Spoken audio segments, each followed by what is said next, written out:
Hey guys, JP here. Welcome to my channel. So ఈరోజు నేను మీకు నా పోర్ట్ఫోలియో అయితే చూపించబోతున్నాను. సో లాస్ట్ ఒక 12 days నుంచి నేనైతే ఈ ఆల్గో సిస్టమ్స్ డిజైన్ చేయడం కోసం అయితే ట్రై చేస్తున్నాను. సో వాటిని ఒకసారి మీకు చూపిస్తాను. నేను తరువుగా టెస్ట్ చేస్తూ వచ్చాను అనమాట. అంటే వాళ్ళు ఆర్డర్స్ ప్లేస్ చేసే విధానం ఎట్లా ఉంది అంటే బ్యాక్ టెస్టింగ్లో మనకి మనం అనుకున్న ప్రైస్కి కరెక్ట్గా ఆర్డర్ వెళ్తుందా లేదా, ఏమైనా స్పైక్స్ వస్తున్నాయా, స్టాప్ లాస్లు ట్రిగర్ అవుతున్నాయా అనేది కూడా నేను చెక్ చేస్తూ వచ్చాను అనమాట ఈచ్ అండ్ ఎవ్రీడే. ఈ మధ్యలో నియర్లీ ఒక 10 స్ట్రాటజీస్ని అయితే క్రియేట్ చేశాను. వాటిని నేను తరువుగా డిఫరెంట్ కాంబినేషన్స్లో యూస్ చేస్తూ వచ్చాను. సో వీటన్నిటిలో నాకు కొంచెం బెటర్గా అనిపించిన దాన్ని మీకు ఒకసారి చూపిస్తాను. 2 పోర్ట్ఫోలియోస్ చూపిస్తాను. ఒకటి వచ్చేసి అగ్రెసివ్గా ఉంటుంది, ఒకటి వచ్చేసి మంత్లీ ఇన్కమ్ స్ట్రాటజీలో ఉంటుంది అనమాట. సో దీంట్లో మనం ఒక 4 స్ట్రాటజీస్ని అయితే క్రియేట్ చేసాము. బట్ మనం కొంచెం ఎక్కువ రిటర్న్ కావాలనుకుంటే ఈ స్ట్రాటజీని కూడా ఎగ్జిక్యూట్ చేయొచ్చు. నాకు ఈచ్ అండ్ ఎవ్రీ మంత్ ఎంతో కొంత వస్తూ ఉండాలి, ప్లస్ నాకు డ్రాడౌన్స్ అనేవి చాలా తక్కువ ఉండాలనుకుంటే ఈ పోర్ట్ఫోలియో చాలా బాగా సెట్ అవుతుంది. సో 2 స్ట్రాంగిల్స్ ఉంటాయి అండ్ ఒకటి వచ్చేసి ఇంట్రాడే స్ట్రాటజీ అనమాట ఇది. సో మనం ఇక్కడ కూడా నేను లాట్స్ని డిఫరెంట్ కాంబినేషన్స్లో ట్రై చేస్తాను అనమాట. ఎందుకంటే ఒక్కొక్క లాట్ని యాడ్ చేస్తుంటే అది మనకి కొన్ని మంత్స్లో స్లైట్గా నెగిటివ్ కానివ్వండి, లేకపోతే బ్రేక్ ఈవెన్స్ కానీ రావడం జరుగుతుంది. అందుకోసమే నేను డిఫరెంట్ కాంబినేషన్ ఆఫ్ లాట్స్ని కూడా ట్రై చేస్తాను అనమాట. సో ఫైనల్గా నాకైతే 1:1:2 రేషియోలో అయితే ఇది పర్ఫెక్ట్గా సెట్ అవుతుంది అనిపించింది. ఈ స్ట్రాటజీలు కూడా యాడ్ చేస్తే మనకి కొంచెం రిటర్న్స్ అనేవి ఎక్కువ ఉంటాయి. బట్ ఈ కాంబినేషన్లో కూడా మనం ఇయర్లీ 40 to 50% యావరేజ్గా మనం రిటర్న్స్ని అయితే గెట్ చేయడానికి అయితే అవకాశం ఉంటుంది అనమాట. మొత్తం ఈ పోర్ట్ఫోలియో ఎగ్జిక్యూట్ చేయడానికి ఈ 3 స్ట్రాటజీస్ని ఎగ్జిక్యూట్ చేయడానికి మనకి ఒకసారి మీరు గమనించండి. 1 లాట్కే ఆలోచించండి, చెప్తాను. 1 lot bank Nifty, 1 lot Nifty and 1 lot bank Nifty, 2 LADS bank Nifty అనమాట. ఓకే, మొత్తం 3 లాట్స్ బ్యాంక్ నిఫ్టీ అవుతుంది అండ్ 1 లాట్ వచ్చేసి నిఫ్టీ అవుతుంది. ఓకే, విత్ హెడ్జెస్తో కలిపి నేను ఫ్లాట్ రేట్లో మార్జిన్స్ చెక్ చేస్తే 2.7 నుంచి 2.9 వరకు వెళ్తుంది, డిపెండ్ ఆన్ ది. సో రఫ్గా మనం క్యాలిక్యులేట్ చేస్తే ఒక 3 lakhs అనుకుంటే 3 lakhs ప్లస్ డ్రాడౌన్ క్యాష్ ఎప్పుడు మన దగ్గర ఉండాలి. డ్రాడౌన్ క్యాష్ అంటే ఏంటంటే ఇప్పుడు నేను ఇది ఒకసారి రన్ చేసి చూపిస్తాను చూడండి మీకు. సో నేను వచ్చేసి అన్ని కరోనా సీజన్ నుంచి తీసుకుంటున్నాను. ఎందుకంటే ఒకవేళ అట్లాంటి సిచ్యువేషన్స్ జరిగినా కూడా అప్పుడు వచ్చిన రిటర్న్స్ గురించి మాట్లాడలేదు. అలాంటి ఒక సిచ్యువేషన్ జరిగితే మన స్ట్రాటజీ ఎలా పెర్ఫామ్ చేస్తుంది, ఎలాంటి రిటర్న్స్ని డెలివర్ చేయడానికి అవకాశం ఉంటుంది అనే దాని గురించి మాత్రమే మాట్లాడతాను. ఓకే, సో అప్పుడు మనం ఎంత నష్టపోతాం అనే దాని గురించి. ఓకే, రన్ చేస్తున్నాను. రన్ చేసాక రిజల్ట్స్ చూడండి. నేను 2020 నుంచి తీసుకున్నాను. సో ఆ టైంలో మనకి కరోనా కూడా వచ్చింది కాబట్టి ఓకే ఇప్పుడు వరకు తీసుకున్నాం అనమాట. అండ్ మనం ఎక్కువగా కన్సిడర్ చేయాల్సిన ఇయర్స్లో కరోనా ఒకటి, లాస్ట్ ఇయర్ అనమాట 23. ఎందుకంటే ప్రీమియమ్స్ చాలా తక్కువ ఉన్నాయి. చాలా స్ట్రాటజీస్ ఏవైతే ఆప్షన్ సెల్లింగ్ బేస్ చేసుకుని ఉంటాయో అవన్నీ కూడా ఫెయిల్ అయిన సందర్భాలు 2023లో ఉన్నాయన్నమాట. సో నేను ఆ 2 yearsని కూడా మీరు గమనించండి, మనకి రిటర్న్స్ ఎలా ఉన్నాయి. నాకు ముఖ్యంగా నచ్చింది ఏంటంటే ఇది డ్రాడౌన్స్ని చాలా తగ్గిస్తుంది అనమాట. సో ఇక్కడ మీరు గమనించవచ్చు, ఈ పీక్స్ అనేవి చాలా తక్కువ ఉన్నాయి. ఎప్పుడైతే మేజర్గా ఈవెంట్స్ వస్తున్నాయో ఆ టైంలో ఇది లాస్ అయితే ఇస్తుంది, ఖచ్చితంగా లాస్ ఇస్తుంది. బట్ క్విక్గా రికవర్ చేస్తూ మనల్ని ఏంటంటే మోస్ట్ ఆఫ్ ద టైం ప్రాఫిట్స్లో ఉంచడానికి ట్రై చేస్తుంది అనమాట. ఈ టైంలో కూడా ఏదో ఈవెంట్ వచ్చి ఉంటుంది, ఈ టైంలో ఏదో ఒక ఈవెంట్ వచ్చి ఉంటుంది. అట్లాగా ఈవెంట్స్ వచ్చినప్పుడు మనకి ఇది లాస్ని అయితే చూపిస్తుంది. ఇది వచ్చేసి రీసెంట్గా జనవరిలో మనకి ఒక 1000 points బ్యాంక్ నిఫ్టీలో గ్యాప్ డౌన్ ఓపెన్ అయింది. ఆ టైంలో వచ్చిన పీక్ అనమాట. తర్వాత రీసెంట్గా మన మార్చ్లో కూడా ఈ పీక్ అయితే వచ్చింది. ఓకే, సో 10,000 దగ్గర అయితే మనకి డ్రాడౌన్స్ అనేవి కనిపిస్తున్నాయి. బట్ క్విక్గా రికవర్ అవుతుంది చూడండి. మ్యాక్సిమం ఒక 5 days లోపలనే మనకి మరలా ఎక్కడైతే స్టార్ట్ అయిందో అంటే 10,000 ప్రాఫిట్ ఉంటే ఒకవేళ 10,000 లాస్లోకి వెళ్తే మరలా 10,000లోకి రావడానికి జస్ట్ ఒక 10 to 20 days లోపల అయితే వచ్చేస్తుంది అనమాట. ఓకే, సో ఇక్కడ మనం క్లియర్గా గమనించవచ్చు ఇయర్ ఆన్ ఇయర్ బేసిస్. నేను స్లిపేజెస్ని కూడా యాడ్ చేస్తాను చూడండి. ఇది మనం 2 లాట్స్కే తీసుకుంటున్నాము. ఓకే, సో ఇవి మొత్తం కలిపితే 4 లాట్స్ అనమాట. 3 lakh క్యాపిటల్ మీద మనం 4 లాట్స్ని హెడ్జెస్తో కలిపి చేయొచ్చు. మనకి సమ్ టైమ్స్ హెడ్జెస్ ప్రాఫిట్ ఇస్తాయి, సమ్ టైమ్స్ మనకి లాస్ని కూడా ఇస్తాయి అనమాట. సో వాటన్నిటిని కన్సిడర్ చేసుకొని నేను 40 to 50% అంటున్నాను. బట్ 3 lakh క్యాపిటల్ మీద ఫస్ట్ ఇయర్లో 2020లో మనకి 110% దాకా వచ్చేసింది. 21లో మనకి నియర్లీ 80% దాకా అయితే ఉందనుకుంటున్నాను. సో 22లో కూడా అట్లే ఉంది, ఈ రెండు సేమ్గానే ఉన్నాయి. ఆఫ్టర్ మనం స్లిప్పేజెస్ కూడా తీసేసాక మాట్లాడుతున్నాను, ఛార్జెస్ ఆల్రెడీ ఎక్స్క్లూడ్ అయినాయి ఇక్కడ. ఓకే, సో 23లో చూడండి నియర్లీ మనకి 50% దగ్గర అయితే రావడం జరిగింది. ఓకే, మనకి ఇది బెస్ట్ థింగ్ ఏంటంటే ఇక్కడ ఏ మంత్లో కూడా మనకి నెగిటివ్ అనేది లేదు, ఎక్సెప్ట్ ఈ ఫిబ్రవరి తప్ప, 2020 ఫిబ్రవరిలో తప్ప ఏ నెలలో కూడా మనకి నెగిటివ్ లేదనమాట. నేను ఈ కాంబినేషన్ తీసుకురావడానికి ఇదే కారణం అనమాట. ఇది వచ్చేసి ఫస్ట్ 945 బేస్ బిఎన్ఎఫ్ ఉంది కదా, ఇది ఇంట్రాడేకి సంబంధించింది. ఇవి రెండు కూడా బీటీఎస్టీ ట్రేడ్స్. ఓకే, సో మొత్తం కూడా ఆప్షన్ సెల్లింగ్ స్ట్రాటజీస్. అండ్ ఇక్కడ నేను ఒకవేళ వరస్ట్ కేసులో మనకి డ్రాడౌన్ రావడానికి ఎంత అవకాశం ఉందనేది మనం ఈ మోంటే కార్లో సిమ్యులేషన్ని మనం ఆన్ చేస్తే మనకు అది వాళ్ళు చూపిస్తారు. సో మనం ఆ క్యాష్ని అయితే మన దగ్గర పెట్టుకొని ఉండాలి. సో వాళ్ళు ఏం చెప్తున్నారు, 25,000 నియర్లీ 26,000 అయితే డ్రాడౌన్ రావడానికి అవకాశం ఉంది. కాబట్టి మీరు క్యాష్ని అయితే సపరేట్గా పెట్టుకోవాలన్నమాట. అంటే 3 lakh క్యాపిటల్ మనం హోల్డ్ చేయాలి, ప్లస్ ఈ 26,000 లేదా నియర్లీ 30,000 అనుకోండి, 30,000ని మనం సపరేట్గా హోల్డ్ చేయాలి. 30,000 కూడా మనకి ఇంట్రెస్ట్ కావాలి కదా అనుకుంటే ఆ 30,000ని మనం ఈటీఎఫ్స్లోనూ, ఇండెక్స్ ఫండ్స్లోనూ, లిక్విడ్ ఫండ్స్లోనూ పెట్టుకొని ఒక 7% ఇంట్రెస్ట్ని అయితే గెయిన్ చేయొచ్చు. అండ్ మనం ఓవర్ నైట్ క్యారీ చేసిన పొజిషన్స్లో మనకి హెడ్జెస్ ఉంటాయి. సమ్ టైమ్స్ ఎప్పుడన్నా అట్లా జరిగిందనుకోండి, heavy gap ups and heavy gap downs జరిగినప్పుడు ఈ పీక్స్లో ఖచ్చితంగా అవైతే ఆ ఓటీఎమ్స్ ఏవైతే ఉన్నాయో ఇవి ఎలాగో లాస్లోకి వెళ్తున్నాయి.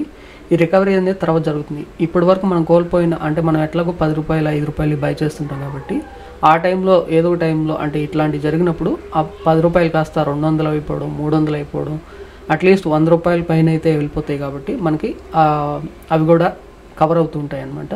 అండ్ మనం ఆ ఎక్స్ట్రా మార్జిన్ ఏదైతే ఉందో దాన్ని ప్లెడ్జెస్ మార్జిన్ తీసుకొని హోల్డ్ చేసినా పర్లేదు. సో ఎట్లాగో మనకు ఒక 6-7% ఇంట్రెస్ట్ కూడా వస్తుంది.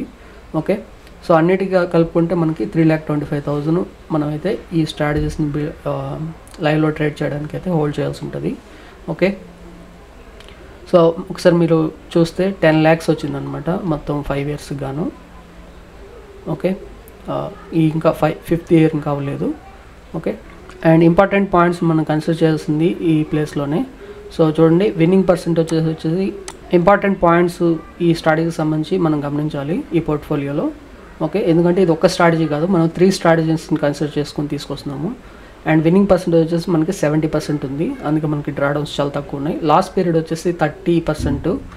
అండ్ యావరేజ్ విన్నింగ్ పర్సెంట్ వచ్చేసి నియర్లీ 2,000. యావరేజ్ లూసింగ్ పీరియడ్ వచ్చేసి 1,400. ఇది కూడా చాలా మంచి విషయం మనకి, ఎందుకంటే మనం విన్ అయ్యేటప్పుడు మనం నియర్లీ 2,000 రూపీస్ విన్ అవుతున్నాం యావరేజ్గా, అండ్ లూజ్ అయ్యేటప్పుడు 1,400 రూపీస్ లూజ్ అవుతున్నాం. ఆఫ్టర్ స్లిప్పేజెస్ గురించే మాట్లాడుతున్నాను నేను, స్లిప్పేజెస్తో కలిపి కాదు. ఆఫ్టర్ స్లిప్పేజెస్ అండ్ ఛార్జెస్ తర్వాత ఈ రిటర్న్స్ మనకి అనమాట. ఓకేనా, so max profit in single period వచ్చేసి 31,000 వచ్చింది అంటున్నారు. సారీ, దీన్ని మాట్లాడాలి మనం. ఓకే, మొత్తం కలిపే మాట్లాడుతున్నాం. ఓకే, అగ్రిగేషన్ అనమాట ఇది, 3 స్ట్రాటజీకి సంబంధించింది. Okay, max loss in single period వచ్చేసి 14,000. సో 1:2 రేషియోలో అయితే మూవ్ అవుతుంది అది. మ్యాక్స్ డ్రాడౌన్ వచ్చేసి 26,000. ఇది 2020లో మార్చ్లో జరిగింది. ఓకే, సో డ్రాడౌన్ అయితే ఒకవేళ రికవర్ అవ్వడానికి ఎంతసేపు పడుతుంది అంటే 29 days, within 30 days trading సెషన్స్లో మనం ఏ పీక్లో అయితే ఉంటామో ఆ పీక్ మ్యాక్స్ డ్రాడౌన్ డ్యూరేషన్ అనమాట ఇది. ఓకే, ఈ 26,000ని రికవర్ చేయడానికి పట్టిన సమయం 29 days. Okay, and return to max drawdown ratio వచ్చేసి 8.74. నెక్స్ట్ వచ్చేసి రిస్క్ రివార్డ్ రేషియో 1.4 ఉంది. ఓకే, అది కూడా మనకి మంచిదే, ఎందుకంటే మనం 70% యాక్యురేట్తో మూవ్ అవుతున్నాం. Okay, with risk reward of 1.4 అనమాట. ఓకే, ఎక్స్పెక్టెన్సీ కూడా చూడండి 0.67. ఇది కూడా చాలా మంచి రేషియో అయితే మనకు ఉంది. అండ్ విన్నింగ్ స్ట్రీక్ వచ్చేసి 15 days మనం వరుసగా విన్ అయ్యాము. ఓకే, లూజింగ్ స్ట్రీక్ వచ్చేసి 6 days అనమాట. మ్యాక్స్ డేస్ ఇన్ డ్రాడౌన్ వచ్చేసి 19 days. ఓకే, సో తర్వాత ఫర్దర్గా మనకి ఏమన్నా డ్రాడౌన్స్ వస్తే 19 days సమయం పట్టడానికి అయితే అవకాశం ఉంది యూజువల్గా. ఓకే, సో ఇది దీని స్టాట్స్ వచ్చేసి. తర్వాత ట్రేడ్ రిపోర్ట్స్ కూడా ఇక్కడ ఉన్నాయి. నేను తరువుగా అన్ని ట్రేడ్స్ని చెక్ చేస్తూనే వచ్చాను అనమాట. అండ్ కోరిలేషన్ మ్యాట్రిక్స్లో కూడా మనం ఇక్కడ గమనిస్తే ఇక్కడ స్టాడిల్ తీసేయండి 0.3 0.1 నెక్స్ట్ మనకి 0.3 0.1లో అయితే ఉన్నాయి, కొంచెం మంచిగానే పెర్ఫామ్ చేస్తుంది కాబట్టి మనకి మోస్ట్ ఆఫ్ ద మంత్స్ ఏంటంటే మనకి గ్రీన్లో ఎండ్ అవ్వడానికే ఛాన్స్ ఉందన్నమాట. ఓకే, సో ఇది వచ్చేసి బ్యాలెన్స్డ్ పోర్ట్ఫోలియో ప్లస్ మనకి మంత్లీ ఇన్కమ్ ఎంతో కొంత జనరేట్ చేయడానికి ఇది అయితే మనకి హెల్ప్ అవుతుంటుంది. రిమైనింగ్ అంతా కూడా కొంచెం ఇక్కడ చూడండి 26,000 వచ్చింది రీసెంట్గా ఏప్రిల్లో, ఇంకా అవ్వలేదు, కంప్లీట్ కూడా అవ్వలేదు, అది మనకి ఇంకా 22,000 అయితే మనకి ఉంది. సో ఈ పోర్ట్ఫోలియో హోల్డ్ చేయడానికి మీకు అట్లీస్ట్ 3.3 lakh అయితే అవసరం అవుతుంది అనమాట. ఓకే, డ్రాడౌన్స్ అనేవి చాలా తక్కువ ఉండడం వల్ల మనకి అంత భయం అనిపించదు, మనం స్ట్రాటజీని కంటిన్యూగా ఎగ్జిక్యూట్ చేయడానికి మనకు అదైతే నమ్మకం ఇస్తుంది. అందుకోసం నేను దీన్నే కన్సిడర్ చేస్తున్నాను, లైవ్లో కూడా దీన్ని ఎగ్జిక్యూట్ చేద్దామని. 1 month లోపల దీనికి సంబంధించిన కోడ్ అంతా నేను బిల్డ్ చేసేసి లైవ్లో డిప్లాయ్ చేయడానికి అయితే ట్రై చేసి మీకు ఒకసారి చూపిస్తాను కూడా. ఓకే, నెక్స్ట్ వచ్చేసి ఇది అగ్రెసివ్ పోర్ట్ఫోలియో. సో దీంట్లో ఏంటంటే మనకి రిటర్న్స్ మంచిగా ఉంటాయి ప్లస్ రిస్క్ కూడా ఎక్కువ ఉంటుంది, బట్ క్యాపిటల్ రిక్వైర్మెంట్ సిమిలర్గానే ఉంటుంది అనమాట. ఓకే, సో రన్ చేస్తున్నాను. ఇక్కడ గమనిస్తే మనం 3 లాట్స్లో అయితే చేస్తున్నాము. ఇది మనకి చేయాలంటే చేయొచ్చు, దీన్ని లాస్ట్ది, ఈ 2 అయితే మనకు ఖచ్చితంగా ఉండాలి. ఓకే, సో హెడ్జెస్ లేకుండానే వీటికి నియర్లీ 3 lakhs దగ్గర క్యాపిటల్ అయితే అవసరమవుతుంది. సో 2020 నుంచి అయితే రిజల్ట్స్ చూస్తున్నాం మనం 24 వరకు. ఓకే, దీంట్లో కొంచెం డ్రాడౌన్స్ అనేవి ఎక్కువ ఉంటాయి. ఫస్ట్ అయితే మనం స్లిప్పేజెస్ని యాడ్ చేద్దాం. ఛార్జెస్ ఆల్రెడీ యాడ్ చేస్తున్నాయి. సో 0.5 స్లిప్పేజెస్ అయితే యాడ్ చేస్తున్నాను నేను ఇక్కడ అండ్ రీకాల్కులేట్.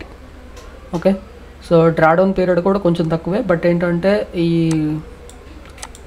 ఈ మ్యాక్స్ డ్రాడౌన్స్ అనేవి కొంచెం ఎక్కువ వస్తుంటాయి. సో ఒకసారి మోంటే కార్లో సిమ్యులేషన్ కూడా ఆన్ చేస్తాను చూడండి. రివార్డ్ మాత్రం చాలా బాగుంటుంది, నియర్లీ 50,000 అయితే మీరు ఎక్స్ట్రా హోల్డ్ చేయాల్సి ఉంటుంది. ఎవ్రీ ఇయర్ అంటే మీరు ఖచ్చితంగా అయితే 50% క్యాపిటల్ అయితే జనరేట్ చేయొచ్చు.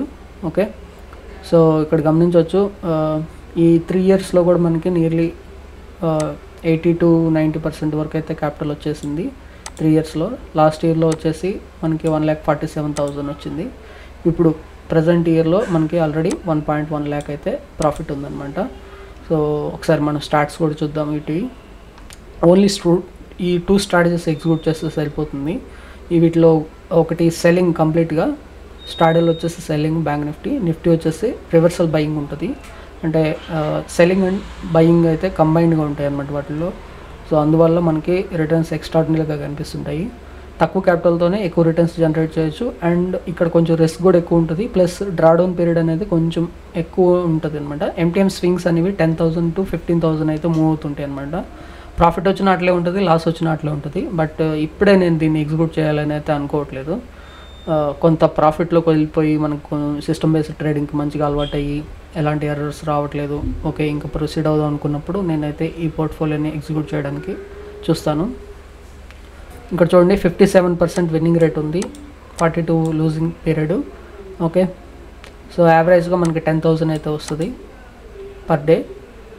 ఓకే, విన్నింగ్ పీరియడ్స్లో మనకు వచ్చేది 3,300, లూజింగ్ పీరియడ్లో 2,100. ఓకే, అది కూడా మంచిగానే ఉంది మనకి. సింగిల్ ట్రేడ్లో వచ్చేసి 28,000, లూజింగ్ సింగిల్ పీరియడ్ వచ్చేసి 15,000 అయితే లాస్ అయ్యాం మనం. మ్యాక్స్ డ్రాడౌన్ 24,000 ఉంది. డ్యూరేషన్ ఆఫ్ మ్యాక్స్ డ్రాడౌన్ వచ్చేసి 19 days. Okay, return to